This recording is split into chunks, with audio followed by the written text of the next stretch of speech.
Olá, boa noite. Está no ar o Rede TV News. Olá, boa noite. Seja muito bem-vindo. O uso de máscara deixa de ser obrigatório em mais um estado. Com a queda no número de contaminados e de mortos por Covid-19, a decisão é tomada também em São Paulo. O uso do acessório só é obrigatório em ambientes fechados, inclusive em estações e plataformas de ônibus, trens e metrô. No Rio de Janeiro já é assim. Hoje eu cheguei no shopping, já sem máscara, feliz da vida, todo mundo sorrindo. Vamos começar então com conexão direta ao vivo com Brasília. O avião da FAB, que vai repatriar brasileiros que fugiram da guerra na Ucrânia, deixou hoje a Polônia rumo ao Brasil. E a repórter Mônica Vieira, quem está em Brasília e tem mais informações, conversa agora ao vivo com a gente. Boa noite, Mônica, seja bem-vinda. Quais são as informações desse voo?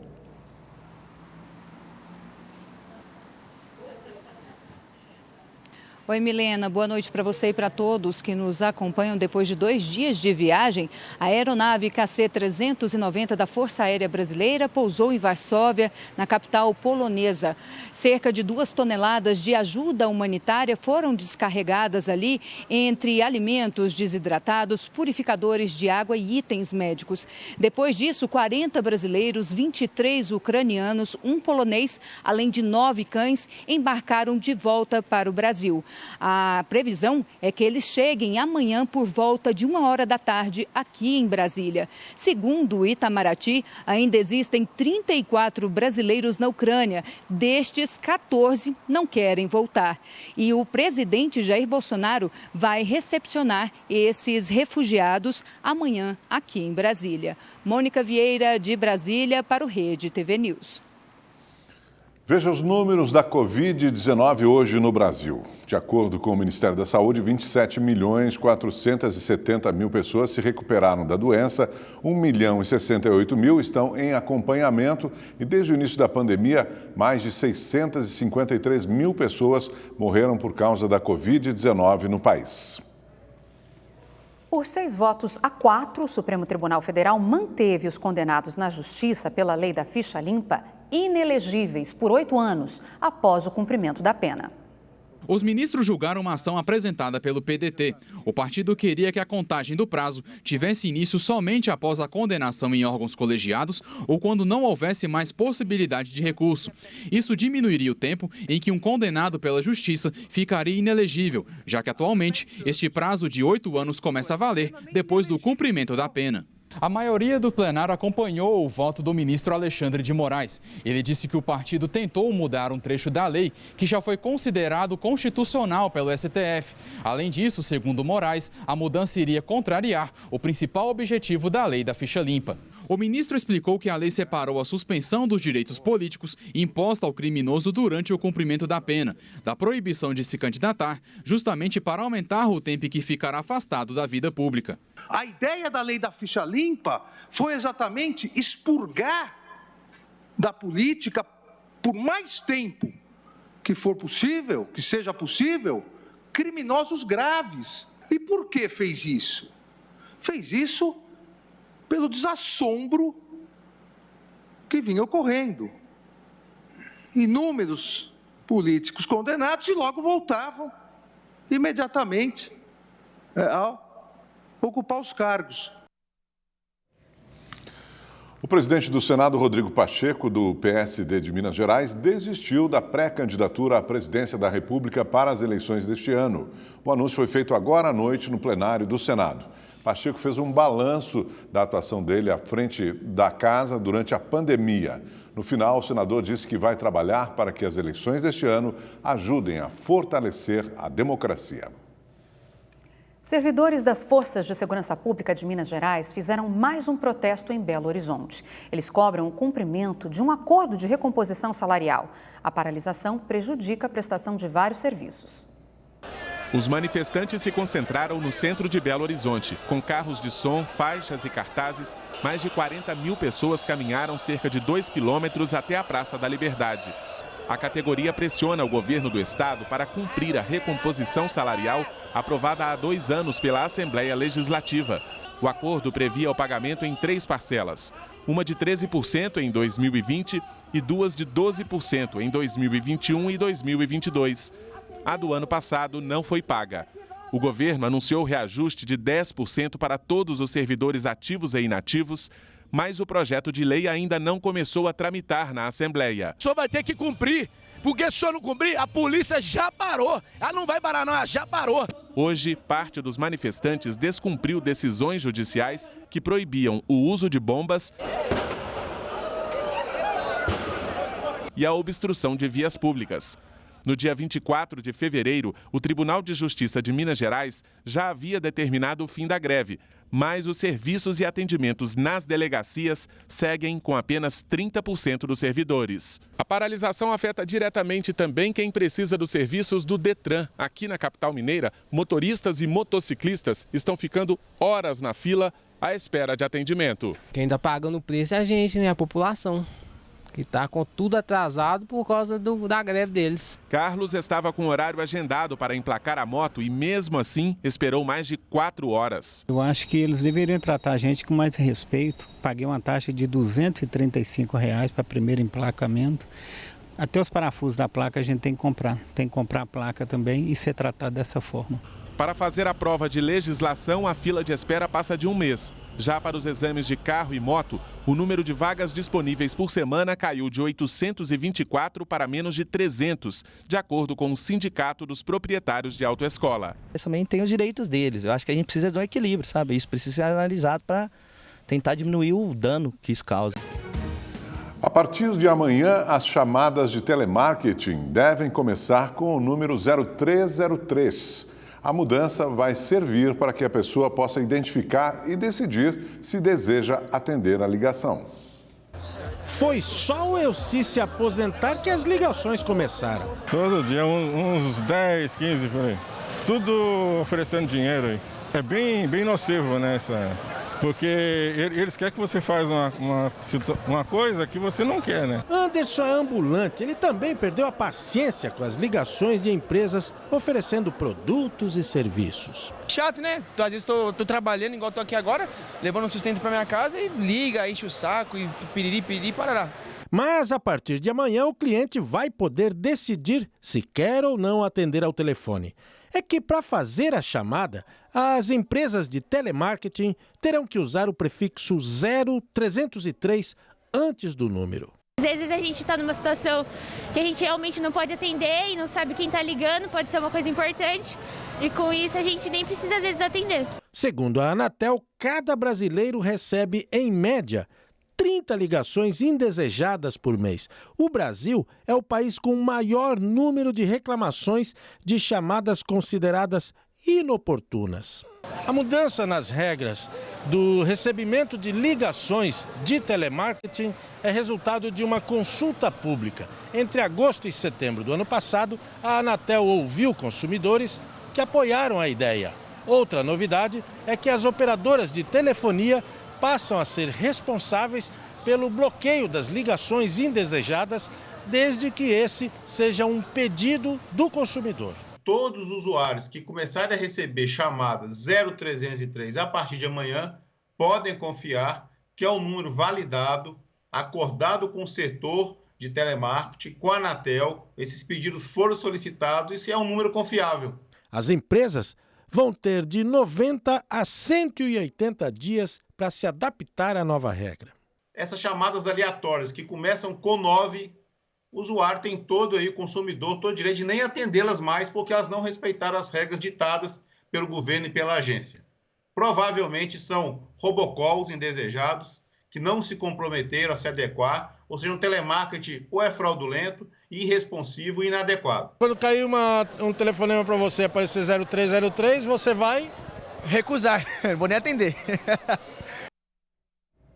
Chegou a hora da gente conferir juntos a previsão do tempo para todo o Brasil com Gabriela de França.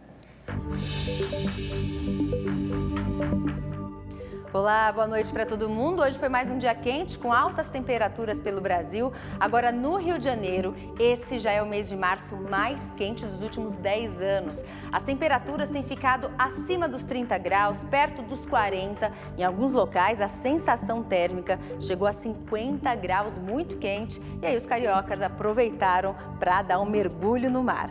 E olha, a capital mais quente do Brasil vai continuar com altas temperaturas. No final de semana tem um refresco de leve, tá? Mas até lá, olha só, 39 graus de máxima na sexta-feira e o sol continua aparecendo aí. Agora, na capital paulista, sim, tem virada de tempo no final de semana. A partir de sábado, previsão de pancadas de chuva, a temperatura cai para 27 graus, mas até lá teremos mais sol e mais calor de 34 graus. E essa mudança no tempo vai acontecer em todo o centro-sul aqui do Brasil nos próximos dias, por causa da passagem aqui de uma frente fria que vai conseguir avançar e vai levar chuva e provocar essa queda de temperatura aqui entre Mato Grosso do Sul, Goiás, Sudeste e Sul do Brasil. Amanhã a gente até tem um aumento de nuvens, mas é o sol que ainda vai predominar, tá? As pancadas de chuva seguem aqui concentradas em áreas do centro-norte e nos 3 estados do sul do país, onde é alto risco de temporal. Em Porto Alegre, chuva forte aí, com raios, vendaval. No sábado, a chuva começa a diminuir, a temperatura cai para 23 graus de máxima, depois de uma quinta-feira com 30 graus de máxima. Bom, amanhã, chuva forte em Cuiabá, calorão de 35 graus. Em Salvador faz sol e máxima de 30 graus. Eu fico por aqui, amanhã estou de volta, espero você. Até lá, tchau, tchau. A polícia de São Paulo prendeu uma quadrilha especializada em invadir e arrombar condomínios residenciais. 3 criminosos foram presos e um menor apreendido. De acordo com a polícia, o jovem era usado pelo grupo para convencer os porteiros de que era neto ou sobrinho de algum morador. Já dentro do condomínio, ele liberava os comparsas. Essa imagem mostra a quadrilha em ação. E levando de dentro do apartamento basicamente joias, relógios e valores em espécie.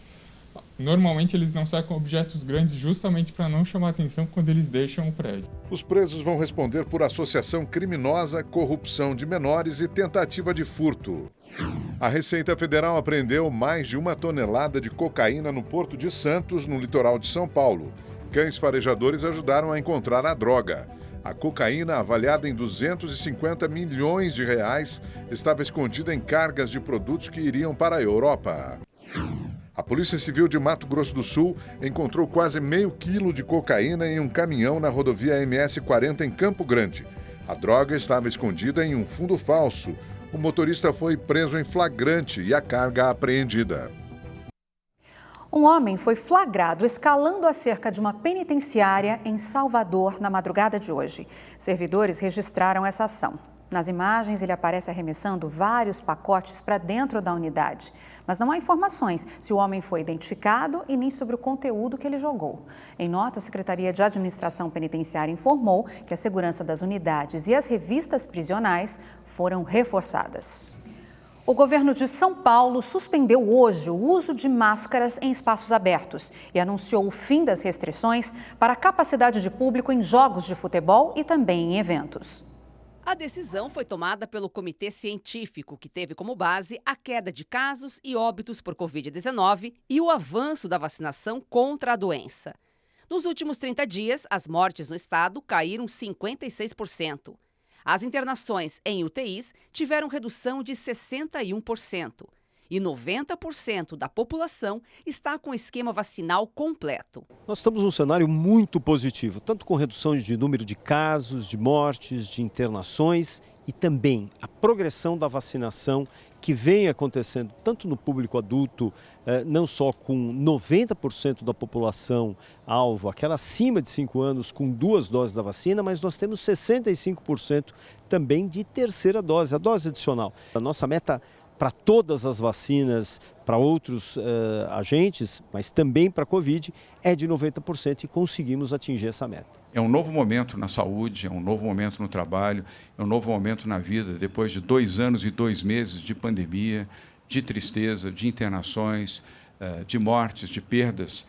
Nós podemos tomar uma medida com esta importância e com esta dimensão. Quase 2 anos depois, o acessório não é mais obrigatório, pelo menos em espaços abertos.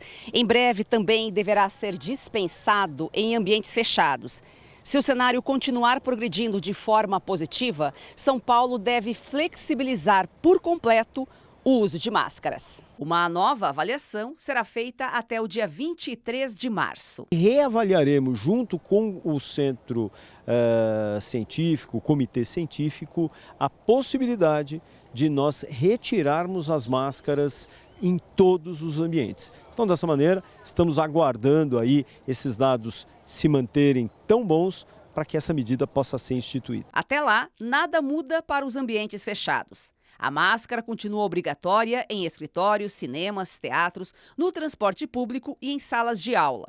Já nas quadras e pátios de escolas, os estudantes não precisam mais usar a proteção. Continua obrigatório o uso na sala de aula ou nos ambientes que são fechados.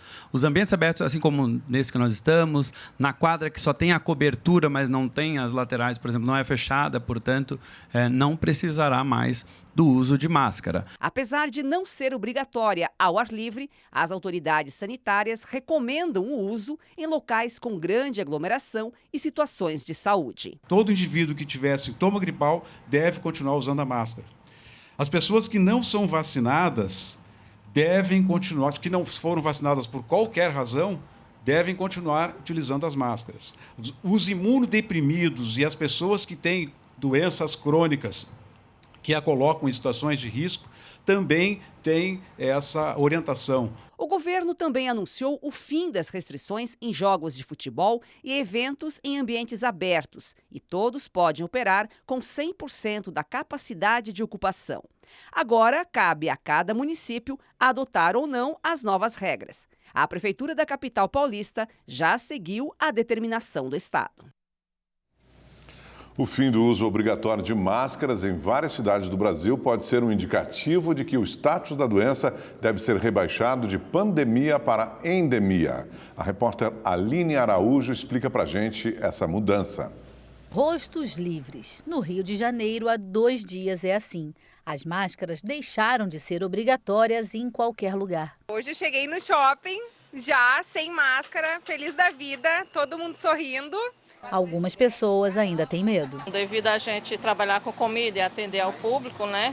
A gente optou por essa opção de usar mais um tempo, dá para ver como é que fica. E dá para entender tanta preocupação. Março de 2020, ruas desertas, lojas fechadas, o mundo assustado.